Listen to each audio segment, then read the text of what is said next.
YS Vivekananda Reddy హత్య కేసులో వివేకానందరెడ్డి రెండో భార్య షమీం వ్యవహారం తీవ్ర సంచలనంగా మారింది. నర్రెడ్డి సునీత తల పట్టుకునే పరిస్థితి. సిబిఐకి వాంగ్మూలం ఇవ్వడం జరిగింది షమీం. మరి ఆ వాంగ్మూలంలో ఎటువంటి అంశాలు వెల్లడించడం జరిగింది, ఆవిడ ఎటువంటి స్టేట్మెంట్లు ఇచ్చారు ఈ హత్యకు సంబంధించి కొన్ని కీలక అంశాలు మనం పరిశీలిద్దాము. 2010లో వివేకానందరెడ్డి షమీంను పెళ్లి చేసుకోవడం జరిగింది. 2011లో రెండోసారి కూడా వివాహం చేసుకున్నారు. ఫస్ట్ పాయింట్, వివేకాతో 2010లో వివాహం అయ్యింది. 2011లో మరోసారి వివాహం చేసుకున్నాము అని చెప్పేసి షమీం సిబిఐకి స్పష్టం చేయడం జరిగింది.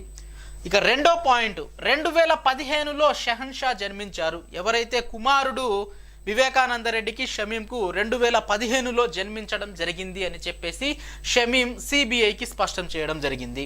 ఇక మూడో పాయింట్ వచ్చేసి, హత్యకు కొన్ని గంటల ముందు వివేక ఫోన్లో నాతో మాట్లాడారు. ఏదైతే మార్చిలో హత్య జరిగింది, ఆ హత్య జరిగిన సమయంలో వివేకానందరెడ్డి షమీంతో మాట్లాడారు అని చెప్పేసి షమీము సిబిఐకి స్పష్టం చేయడం జరిగింది. ఇక నెక్స్ట్ పాయింట్ వచ్చేసి, మా వివాహం వివేకా కుటుంబ సభ్యులకు అస్సలు ఇష్టం లేదు. ఎవరైతే నర్రెడ్డి సునీత, నర్రెడ్డి రాజశేఖర్ రెడ్డి, నర్రెడ్డి శివప్రకాష్ రెడ్డి, అలాగే వివేకానందరెడ్డి మొదటి భార్య, వీళ్ళెవ్వరికీ మా వివాహం ఇష్టం లేదు అని చెప్పేసి ఎవరైతే షమీం సిబిఐకి స్పష్టం చేయడం జరిగింది. ఇక వివేకాకు దూరంగా ఉండాలని సునీతారెడ్డి కూడా బెదిరించేది. నర్రెడ్డి సునీత బెదిరింపులకు పాల్పడింది. నేను పెళ్లి చేసుకున్న నా భర్త వివేకానందరెడ్డి నుంచి నేను దూరంగా ఉండాలి అని చెప్పేసి ఎప్పటికప్పుడు ఫోన్లు చేసి వేరే ఇతరత్ర మనుషులతో నన్ను బెదిరించేది అని చెప్పేసి షమీం సిబిఐకి స్పష్టం చేయడం జరిగింది.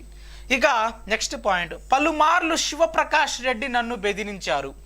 ఎవరైతే నర్రెడ్డి శివప్రకాష్ రెడ్డి సునీత వాళ్ళ బావ, ఆయన కూడా షమీంను తీవ్ర స్థాయిలో బెదిరించేవాడు.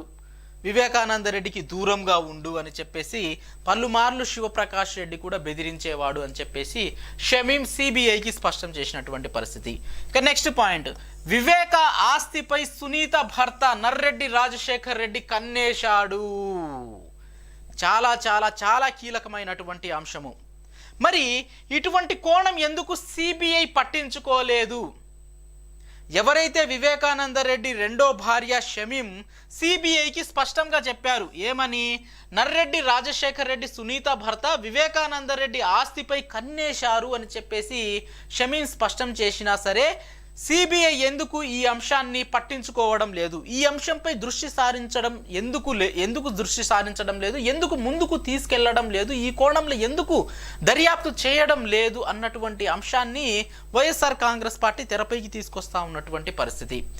అవినాష్ రెడ్డికి వ్యతిరేకంగా ఉన్న ఎటువంటి అంశాన్నైనా సరే భూతద్దంలో చూస్తున్న సిబిఐ ఎందుకు ఈ షమీం ఇచ్చిన స్టేట్మెంట్ని పట్టించుకోవడం లేదు? సునీతకు అనుకూలంగానే ఎందుకు సిబిఐ వెళ్తా ఉంది? నర్రెడ్డి రాజశేఖర్ రెడ్డికి ఎందుకు సిబిఐ అనుకూలంగా వెళ్తా ఉంది? ఇటువంటి అంశాల గురించే వైఎస్ఆర్ కాంగ్రెస్ పార్టీ చెప్పుకొస్తున్నటువంటి పరిస్థితి. ఇక నెక్స్ట్ పాయింట్, పదవిపై శివప్రకాష్కు ఆకాంక్ష ఉంది. ఈ శివప్రకాష్ రెడ్డి అనబడే వ్యక్తి సునీత బావ నర్రెడ్డి శివప్రకాష్ రెడ్డి, ఆయనకు పదవీకాంక్ష. వైఎస్ వివేకానందరెడ్డి మరి దానికి అడ్డంగా ఉన్నారా? ఏ రకంగా ఈ పాయింట్ను మనం తీసుకోవాలి? వివేకానందరెడ్డిని అడ్డు తొలగిస్తే కాంగ్రెస్ పార్టీలో ఉన్నప్పుడైతే అవని, వైఎస్ఆర్ కాంగ్రెస్ పార్టీలో ఉన్నప్పుడైతే అవని, అడ్డు తొలగిస్తే ఆయనకు రావాల్సిన టికెట్లు, ఎంపీ టికెట్లు, ఎమ్మెల్యే టికెట్లు, ఎమ్మెల్సీ టికెట్లు అవన్నీ ఆయనకు వస్తాయా? ఇటువంటి కోణాలపై కూడా దర్యాప్తు చేయాల్సిన అవసరం ఎంతైనా ఉంది సిబిఐ. మరి ఎందుకు ఇటువంటి అంశాలపై సిబిఐ దృష్టి సారించలేదు?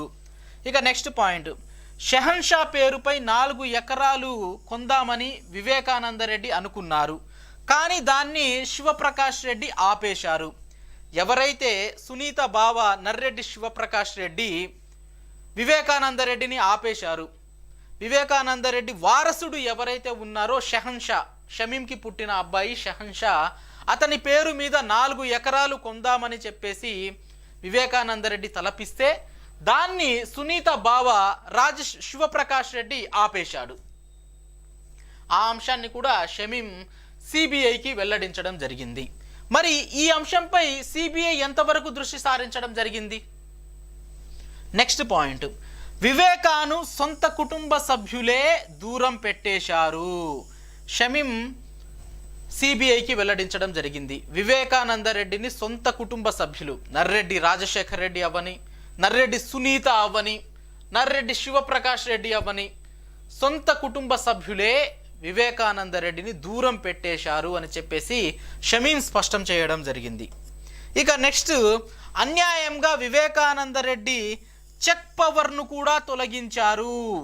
వివేక ఆర్థికంగా ఇబ్బందులకు గురయ్యారు. ఎవరి వల్ల?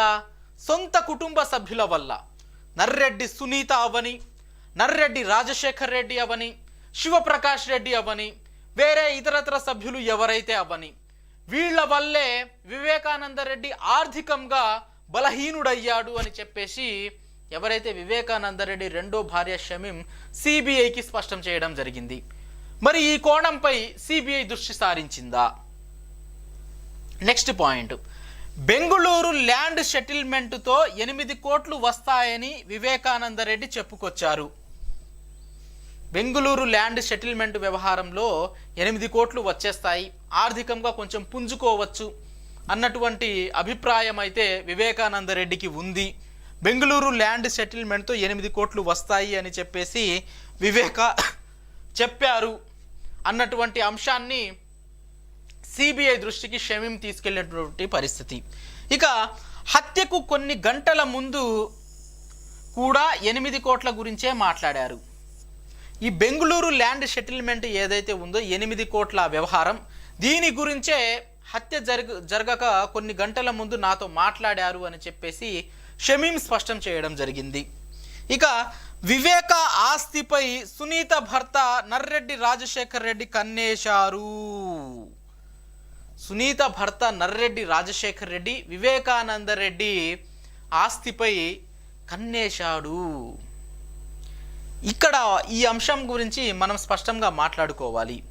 ఇక వివేకానంద రెడ్డి రెండో భార్యకు ఎంతో కొంత ఆస్తి ఇవ్వాలి. ఎందుకంటే వాళ్ళు చట్టబద్ధంగా పెళ్లి చేసుకున్నారు, ఓ కుమారుడు కూడా పుట్టాడు కాబట్టి ఖచ్చితంగా వీలునామా రాయడం జరుగుతుంది. ఆ వీలునామా ప్రకారం ఆ ఆస్తి రెండో కుటుంబానికి వెళ్ళడం జరుగుతుంది. కానీ ఇక్కడ నర్రెడ్డి రాజశేఖర్ రెడ్డి, నర్రెడ్డి సునీత ఆస్తిపాస్తులపై కన్నేశారు. ఇప్పుడు పూర్తిగా ఆస్తి నర్రెడ్డి రాజశేఖర్ రెడ్డికి రావాలంటే అడ్డుగా ఉన్నది ఎవరు? షమీం అడ్డుగా ఉన్నారు, వివేకానంద రెడ్డి రెండో భార్య. వాళ్ళని చిత్రహింసలకు గురి చేస్తా ఉన్నటువంటి పరిస్థితి. నువ్వు వివేకానంద రెడ్డిని ఎందుకు కలుస్తున్నావు, ఎందుకు వస్తున్నావు ఇక్కడికి పదే పదే, ఎందుకు ఈ సంబంధాలు అని చెప్పేసి బెదిరింపులకు పాల్పడతా ఉన్నటువంటి పరిస్థితి నర్రెడ్డి రాజశేఖర్ రెడ్డి.